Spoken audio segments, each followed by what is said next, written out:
Okay.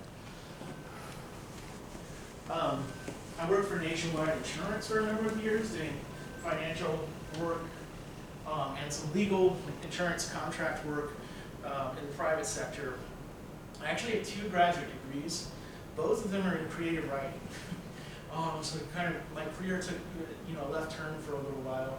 And then that's what I was doing at Barry, actually, because I worked over at Barry College for about 10 years. I was teaching English and creative writing. My interest in creative writing is not entirely separate from my interest in international affairs. In part because I'm especially interested in, and my dissertation and thesis basically covered, issues of dystopian societies and post-apocalyptic fiction, which I think have been, that sort of art has been important in some ways in influencing policy, allowing people to enable their imagination to see how things can go wrong. Yeah. And I'm still very interested in exploring that, but I'm also happy to be back in a role that more specifically has to do with IA. And I love working with students. I decided I wanted to get out of teaching for a while, but I love working with students. I'm happy to be here. The only reason I mention that is because it means I've interviewed at a wide variety of places. I can speak to that today. My dad, who is now retired, he was the associate director of the law library at the University of Florida. And he did a lot of practice interviews with students there who wanted to go into legal fields, also politics and business, since not everybody with a JD ends up going into law specifically. And so I actually consulted him about this too. I talked to him a little bit yesterday. But a lot of this comes from my experience, but also research that's out there that you can read about. So, have y'all, you've probably interviewed for something or other before, right? Okay. So I've laid this out as a kind of timeline. It's not necessarily strict, but once you get the call and you've scheduled the interview, it's good to do a little bit of research at least about the organization that's looking to maybe hire you. That'll be important because you don't want to come in and seem totally clueless about it. You do want to come in and have some idea at least of what this organization is about, how your own feelings might kind of align with them, or how you want to help out with the organization. A lot of what I talked about in the interview for this job that I got, and was very true. It's just the fact that I love working with students. I want to help students. I know, frankly, that sometimes getting ready for stuff like an interview or just getting ready to graduate can be a little anxiety-inducing. I felt that very much when I was in college, and so it can be. But it doesn't necessarily have to be as anxiety-inducing as it can be, I guess. You don't need to be an expert on the organization, but knowing a few things about its history can really help. One thing I know about UGA that I didn't know until right before I interviewed is that the university was here before Athens was. Y'all probably know this, but but to me it results in something really nice about living here, which is that because my office is over in Candler Hall, I can walk right downtown. Downtown here is up next to the university, and so there's this nice relationship between those two parts of Athens. And so for me, that also made the job even more appealing here. It's not the case in Rome. They're separate, very much. If you can, if it's possible, you might learn a little bit about how people dress at this organization. If in doubt, go maybe a little more formal. When I say formal, I don't mean tuxedo, that all that, of course. But blazer, tie, if you have a suit, that can be a good thing. Suits look really good with federal agencies in particular. Applying at academic institutions is actually sometimes a little more laid back. I mean, you can probably see how professors and instructors often dress here, how I'm dressed often a little bit more comfortable and laid back. And different companies may expect different things, but if anything, you know, if you're going to err one way or the other, be the best dressed person in that room. And there are a couple of things too, and I'll mention these in a couple of slides too, but that certain interviewers may especially be looking for. Shoes. It may sound weird, but if you have shoes that are all scuffed up looking and kind of bad, even if the rest of your clothing looks fine, it gives this impression that you've overlooked a detail that you thought no one would see. I know that law firms in particular look at shoes. And so if you have a pair of like at least decent leather shoes, you know, you might want to polish them up ahead of time, and just make sure you look, you know, presentable. If you need to dry clean stuff ahead of time, that can be helpful too. This is where we talk about the shoes, yes. For women, handbags can do something similar. And if you have stuff that's like, you know, super designer level, that can look a little bit weird, but you know, you also don't want something that's really silly looking, you know. Briefcases and backpacks can be good. This is an opportunity too, like maybe you don't have something like that. That's fine. You can probably find a friend or a relative who does, and just borrow it for the meeting. I mean, I brought a briefcase when I applied for this job, as I did with my last job, and then every day that I've come back since, I just bring a backpack. You know, and most of my colleagues bring backpacks, but I wanted to look professional on that day especially and serious. To kind of like, you know, interviews that we'd be doing at this, for the most part, issue level and that kind of stuff, should we bring a briefcase or? Not necessarily. If you have like a decent looking backpack, I mean, that looks, you know, yeah, like that should be fine.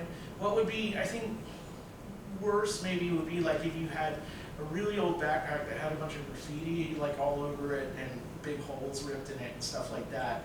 Then I may say, hey, can I borrow your bag for a day? You know, I think you'll find in most cases too, like these days, people use backpacks almost more than briefcases anyway. You know, but just like with your clothes, you don't want something with like a bunch of holes in it or something. And I'll mention in a second too that really what's even more important than the bag is what's in the bag. Because at some point you should be able to pull out either a computer or, in my case, I'd actually recommend something more just like a notebook and a pen. Because that way you don't have to, you know, you can look like you're taking notes and you're not, right, even though I know you're taking notes, but I think it looks a little better and looks like you're interested, even, frankly, if you're just doodling, you know, just scribbling on something. If needed, I would use at least 2 alarms, or have someone agree to call you the next morning, just to be sure. You should strive to get to wherever you're going at least 15 minutes ahead of time. That's my recommendation. It's fine, like if you gotta wait around for a few minutes, that's fine, but you don't want to make them wait around for a few minutes.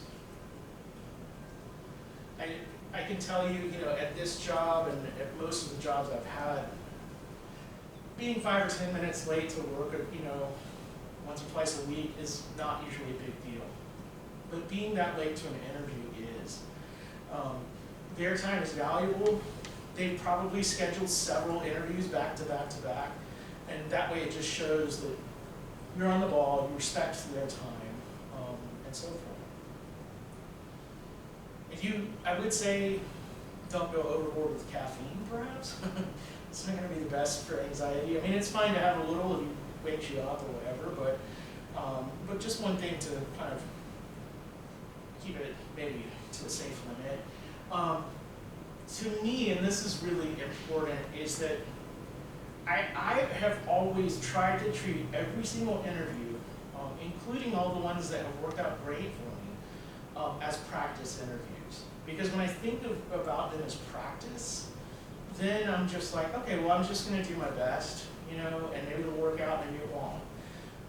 Sometimes I even assume, like, let me just assume I'm not gonna get this. It would be a great job, but what if I don't, you know? You can still use this one.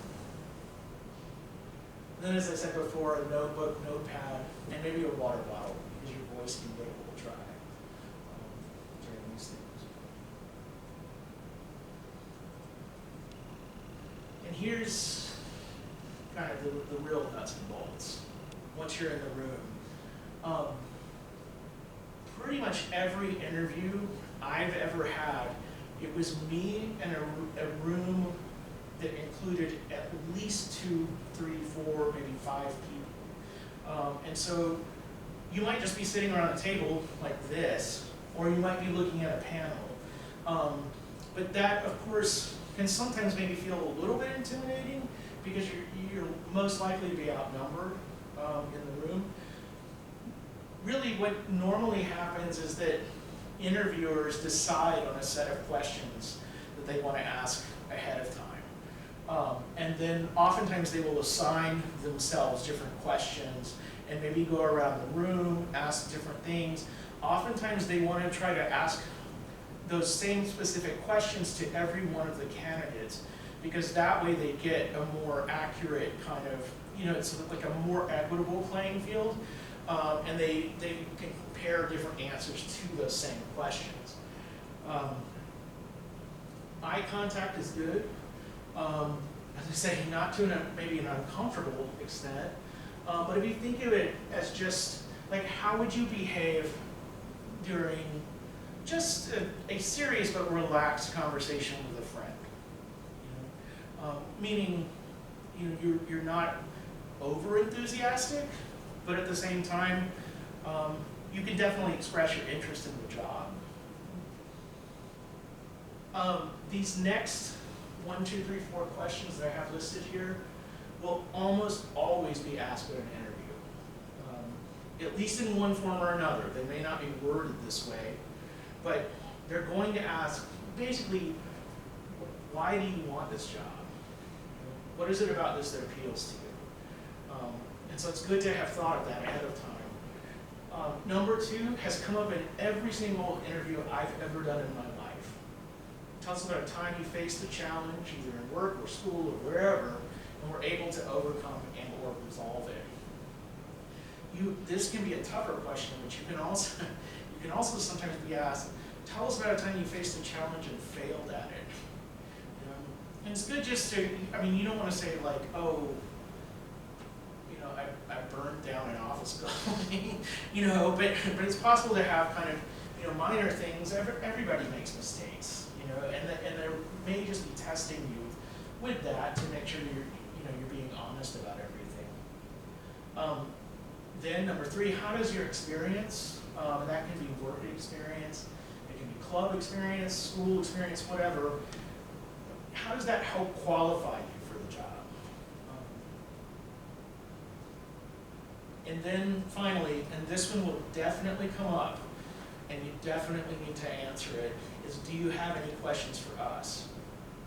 So, back on that slide that was talking about a week ahead of time to do a little research on this place, this is a good place to kind of put that research to use. Say something like, you can even turn it around a little bit and say, for instance, like, what do you all like about working here? You know, what's the community like in this place? If it's, I don't know, a private organization, can you tell me a little bit about how this place got started? You know, a lot of things are fair game. It's also totally fair because you may be having to live in a different location to do this. To say something like, how do you find the housing market in this area? You know, is it really expensive? What do you enjoy about living in Athens? You know, at my interview for this job, that was one of my questions, and people started talking about restaurants, and we got into this big, you know, discussion about it, and people were having a good time. That sort of thing is great, because the one thing, this is a lesson from my dad, but he is not wrong, is that what people really want is somebody who they like working with them. And that's not to say you become close friends with them. It's just to say you don't want to come across as a coworker who can't be worked And so sometimes bringing up stuff like that, like, what do you like to do around here? What is there any fly fishing? You know, whatever. That sort of thing can kind of kickstart a small conversation, and you'll be comfortable, they'll be more comfortable, and so forth. Also, be comfortable with saying, I don't know, if you really don't know. Sometimes in an interview, they might say something like, I don't know, what do you think of the current political environment in Haiti? You know, that's a little bit of maybe a curveball, right? But if you say, you know, I'm not as familiar with that, to be honest with you, but I am familiar with the erosion of democracy in South Africa, you know, and I can certainly talk about that. That way, you don't set up a situation where you're like faking your way through it. Because if they're asking that question, they know what they want to hear. And finally, just be ready for some kind of curveball. What's an interesting fact you recently learned about? The last two places I interviewed, including UGA and also Barry, I was asked that question. Now, you said, an interesting fact you recently learned about, it can just be an interesting fact you know. You just say, I learned about it recently, but whatever, you know, it's not really going to matter. Tell us a little bit about the last book you read or movie you saw. It's good to just kind of have these things in mind. Part of what they're trying to do with questions like this is maybe like catch you a little bit off guard, but not like in a dangerous way. Just to say like, you know, what happens if something strange comes up and you weren't expecting it, you know? Are you still able to answer a question like that? And by this point where they're asking questions along these lines, interview's probably been going on for a little while. By that point, probably, at least in my experience, I'm starting to feel a lot more comfortable with it. Like, okay, I'm getting to know these people a little bit, you know, and I've got sort of a feel for them more than I did when I first walked in the room. And so, you know, it starts to fall into line. A couple of just tips here. One of my weaknesses, honestly, in this area, and I think it's true of a lot of people, is that it's like I'm so afraid of coming across as full of myself that I almost like humiliate myself to too much of a degree. Not humiliate in terms of like something funny, but I mean, I don't play up my strengths enough. And so just be aware of what your strengths are, you know, and if you're a president of some club, or vice president, or secretary, or whatever, if you volunteer someplace here in town, if you have internship or job experience, please mention it. And in fact, when I talk about job experience, you know, one thing it's fair to say is something like, hey, I worked in high school 2 consecutive summers at a local McDonald's. But you can sell that, because even though it may not apply to the job or the internship, what it does show and what you can explain is, I know the value of a hard-earned dollar, you know? And I know that money is an issue for this organization too, you know? I'm here to really earn my keep as an employee, and I care about this. You know, and that's not really the kind of job I want to do anymore, maybe, but at the same time, I do understand how important it is to show up on time and get the job done, you know?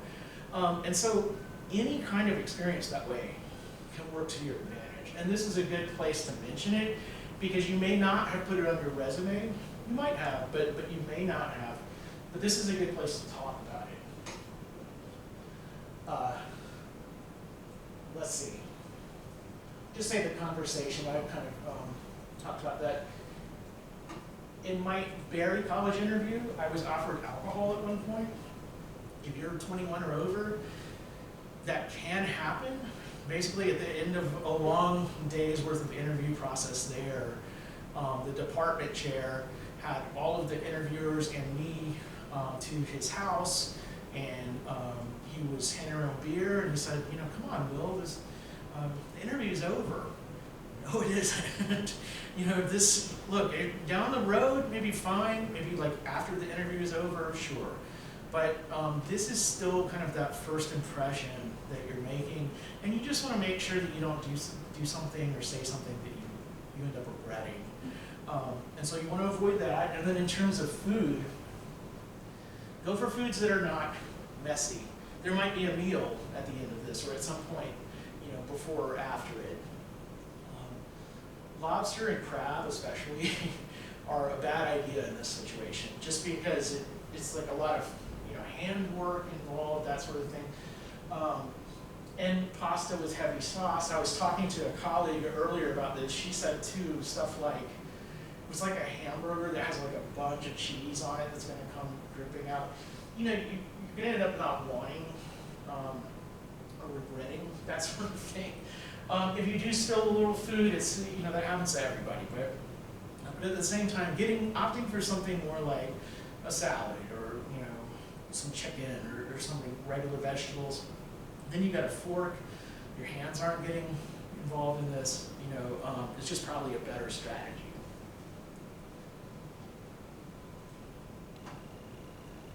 And then, the day after, the thank you note is important. Even if it's just email. Traditionally, people would send some sort of a little card or even like a letter, maybe on a piece of paper that they printed off, and it would be very brief, just basically saying something like, you know, thank you so much for taking the time to meet with me yesterday. I really like what I see about your organization so far. You know, if you can mention something else specific that appeals to you, great. And then just, I look forward to hearing from you in the near future. Sending a note to your references is also nice. Anybody who agrees to be a reference for you, even if it's just, they're not even writing a letter, they just put their name on your resume. The fact that they agree to do that means that they have a stake in your success, in the sense that they care about it. You know, they're willing to speak for you. And so it's good to let them know kind of where the process is. And then just get your stuff ready for next time. And, one more here. While you're waiting to hear back, because that can take sometimes a few weeks. Usually it doesn't take too long, but it can take a little while. Use the time. In other words, maybe that's the only interview you've gotten after applying to some places so far. Don't stop applying. You know, you might find something better in the meantime, and if you do, great. If they offer you a position and you decide to take it instead of the first interview, just be sure to let the people at the first interview know that you've decided to take another position, and so you're withdrawing your candidacy for this one. And the main reason for that, even though it might seem a little superfluous, I guess, is because there could come a time in the future when you want that first job again, and it's open again. And at that point, you want them to have a good memory of you. You know, that you were polite enough and professional enough to let them know. Do you all, because I know you have interviews of some form or another, do you have any tips that you would add to these? I remember my first real set of interviews was I wanted to go to the service academies, so to do that I had to apply to get my recommendations and nominations from senators, and I didn't have any interview training or tips going in there, but I just remember the thing that everyone told me was that I just seemed too anxious. Okay. And so I'll just stay calm. It's not the end of the world either way. Yeah. It's hard because it's like, you know, the fact that for instance, y'all are here at UGA in really strong programs and everything, you know, it means that you've got what it takes. Like, you're gonna land on your feet. It's just sometimes hard to see where you're gonna land, and that can be nerve-wracking. I mean, yeah, coming out of college, you said you worked in financial Yeah. stuff. I mean, is that, how did that go? How did that process go for you? that was, my first job was with the FTC, the Federal Trade Commission, and I was doing antitrust research work for them. And so one of the lessons that I learned there was that they actually kind of cared a little bit less about what my major had been and more about kind of like the strength of the program I was coming out of, you know. The same was true later when I went into insurance, but also for different reasons. But with the FTC, I met them at a career fair, actually. And at the time, like, I had not planned to apply to the FTC, but they seemed really nice, and I gave them a resume. And then I got a call a couple of weeks later, which was a couple of weeks after I had graduated, actually. And there was kind of a quick phone interview, which meant, you know, I didn't have to get dressed up for it or anything, but they asked me some of these questions, and by the end of the interview, they're like, okay, yeah, when can you be here? You know, it's the only time in my life that I moved via Amtrak. I just put everything I could in this huge suitcase, you know, hauled it up to DC from Florida, and worked there for about a year. The interview process for the insurance job involved a little bit more kind of in-depth, a few more in-depth questions, and in that case there were two interviews. There was the first one, which was in a small group with other candidates, and then a second one that was individual, and it worked out. And with the insurance company, they actually wanted a broad variety of college majors and people from all over the place. And the reason, as I came to learn it, is because insurance claims can cover all kinds of different situations. A lot of large corporations and even like very large government agencies, Department of Justice, the Foreign Service, and so forth, the Foreign Service loves IA majors. I mean, they do, but they also need people who know stuff about psychology, about marketing, about computer science. You know, these kinds of places, they need all sorts of different people. That Nationwide, when I worked there, had hired a couple of zoology majors, and they became crucial in some of the claims investigations that involved people's pets. You know, if like a dog had attacked, like what kinds of diseases are we potentially looking at being liable for here, you know? And so things you wouldn't even expect come into play, and large successful organizations are aware of that. But no matter what you're studying, as long as my advice is, as long as it's something you're really interested in, you know, go with it, and just express your passion for it. They might ask you something in the interview along the lines of, what do you do for fun? And, you know, or what are you interested in? You know? And it's really okay to be like, I'm really into graphic novels, and whatever you want. Any other questions? Not all set, yeah. Okay, well, I hope this is helpful. I'm going to go back just to the very first page real quick, because my email address is right here, in case you need it. And you can set up an appointment with me one-on-one through Sage, the same way that you do with your academic advisor. And let's see, so your IA and political science, so double. And Orion, what about you? I'm criminal justice. Criminal justice, okay. So your advisor's probably going to be in a different location. Grayson, for you, Hicks, yeah? Okay, so his is like 2 doors down from me. Yes. Yeah. But if you need to talk to me too, Orion, I'm in Canmore Hall on the 1st floor, pretty easy to find. But you can always email me with any questions. One last thing I will say, if at some point down the road you get into academia, which is to say become a professor basically, that process is more rigorous than what I've just described to you now. It's usually a 1.5 day long process that involves interviewing with groups of people as well as individuals, as well as with some students usually. Several meals might be involved with that. And I only mention that to say that in certain fields, it can be a little different.